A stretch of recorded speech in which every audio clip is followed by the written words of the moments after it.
Magandang araw mga lods, mga idol, mga boss. Ano nga ba ang napala ko dito sa paglalaro ng Nightcrow? So bale, 7 days pa lang ako naglalaro nito. Since bago pa naman tong laro na to, 2 months pa lang siya, magto 2 months pa lang siyang nilabas. So may tanong ako sa mga pro player, mga naunang player, mga player na sanay na maglaro ng ganitong games, na NFT games, free to play, play to earn.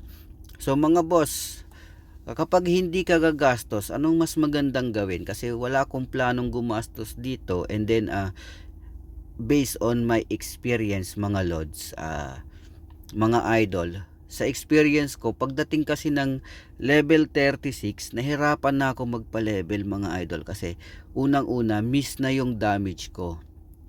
Miss na yung damage ko sa mga mobs pagdating sa level 36. Nahirapan na ako mag farm, nahirapan na ako magpa-level up, nahirapan na akong gumawa ng quest, kasi lalo na tong quest na to, 2 araw ko na siyang ginagawa kasi miss yung damage ko sa mga mobs. So mga idol, ano yung pwede nyong isuggest na magandang gawin? Kasi ang ginawa ko nung una is, since nagmi-miss na ako sa mga mobs, so nanood ako ng ibang YouTuber na naglalaro ng Nightcrow, and then ang suggestion nila is itong sword at saka secondary weapon, tapos itong mga accessories, ring, pataasin yung accuracy.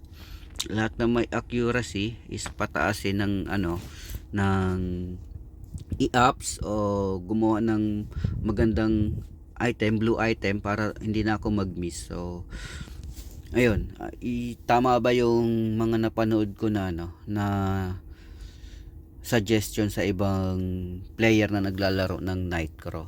So pwede kayo mag-leave ng comment sa isang tulad ko na walang balak gumastos pero gustong kumita. Ayun mga idol, paki-leave naman ng comment, kasi 7 days na ako naglalaro nito at ito pa lang yung progress ng character ko. Level 38 na ako, and then nagmi-miss na ako sa mga mobs. Yun. So leave comment mga idol. Thank you.